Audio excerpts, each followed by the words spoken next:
our men's ministry at Woodlawn is true men. And that's what we're trying to accomplish. And we're building that on 4 pillars, and that is integrity. We feel like if you're going to be a true man, you got to be a man of integrity. Yeah. The second pillar is courage. The third pillar is a man of faith, and the last one is a man of servanthood.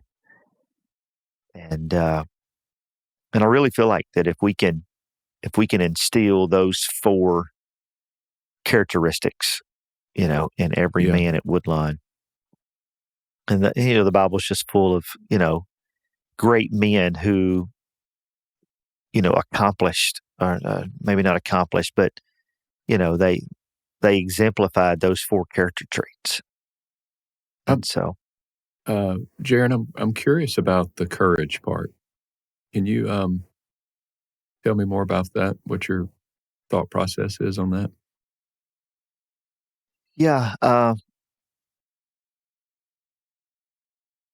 it's stepping into the unknown.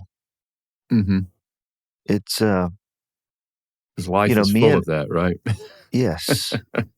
And we talk about great men in history. They had to have courage to discover new land, or to take a group into battle.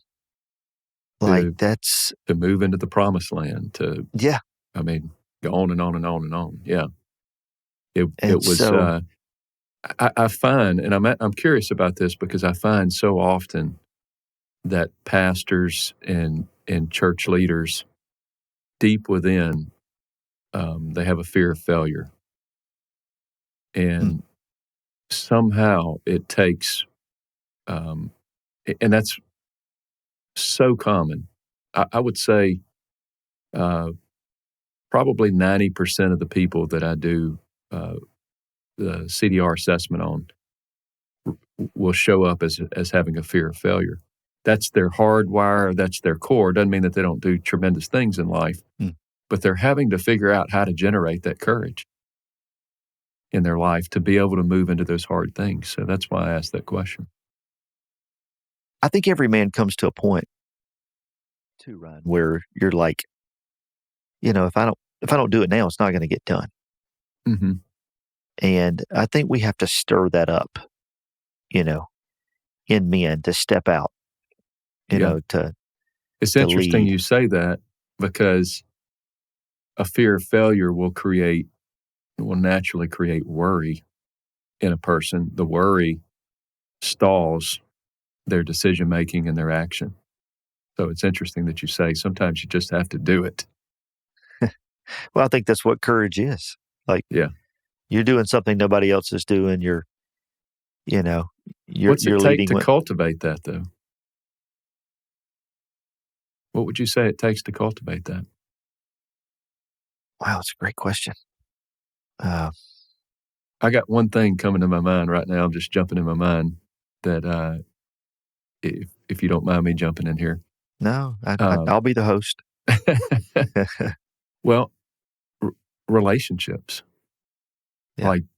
If you and I, Jerron, were struggling, or if one of us were struggling with something and we jumped on a call together, we're going to encourage and help the other to build courage. And if I don't have that relationship that is capable of helping me move through that fear of failure, I'm a lot more likely to kind of wallow in that, and stall my decision making. Would you agree? Oh, but again, I think back to more caught than taught. I think courage is caught. We need each other. Thrive off. Yeah, we thrive off of one another. Yeah. Let me share this with you real quick. So I brought that competitive drive. Yes. I'm sorry. No, I'm sorry I interrupted you. Go ahead. So last year I brought 12 men close to me as I am starting to, in your church? Yes, form this new, true men ministry. Mm-hmm. And so they didn't even know what they were coming for. I just said, hey, want you to come to my house. I want to share with you. So I bring 12 men to my house who I feel like are true men. I wanted to start with those that I felt like, hey, we can build something off of these men. Yeah. And so we're in my living room. I'm just sharing my heart, telling them, the issues that I see inside the church, inside our local church. I made it very, very personable. But I just started asking them a question. And I just said, what is one thing that you feel like you bring to the table that you can duplicate or replicate in other men? And as a result of that, they will be stronger, our church will be stronger, and we can develop something special. So you're encouraging the mentorship in that. Yes. Yeah. And then the beautiful thing about it is these men most of them had never really vocalized, hey, this is what I do well. Mm-hmm. Like this is what I have that God has blessed me with, that I can begin to impart and mentor other people. So they all of a sudden saw it as a worthy kingdom investment. Like this is a kingdom thing. It revolutionized. Yes. But I saw men that I had never seen cry. I saw tears falling off their face. That's awesome. Whenever they begin to internalize and also vocalize, hey, I do have something that other men need. And it started building courage in that room. And I'm telling you, I have taken those 12 men and I'm building the rest of the men's ministry at Woodlawn. And It started the day that they realized I've got something to offer and we can do this. So you just you chose 12 men, gathered them together and just started having conversations with them about this, encouraging mentorship, encouraging them to use what they have to invest in somebody else. And that kind of created sort of a small movement within your church. Yeah. And I will say this, I think the secret sauce of that was I did not come to those 12 men with all the answers. I brought them to the table and I said, this is what I see. That's good. And I need help creating a solution for where we are. And when men begin to get their voice and they begin to speak up and say, hey, we can do this and maybe we should try this. Yeah. I think too many times we go to the table with all the answers. That is so true. But men, more than anybody, need to feel like I've got something to offer.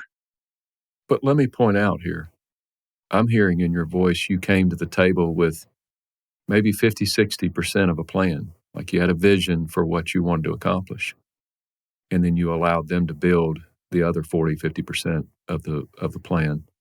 It probably took a lot of the pressure off of you, but at the same time, it empowered them and allowed them to feel accepted and to have a seat at the table and to feel valued.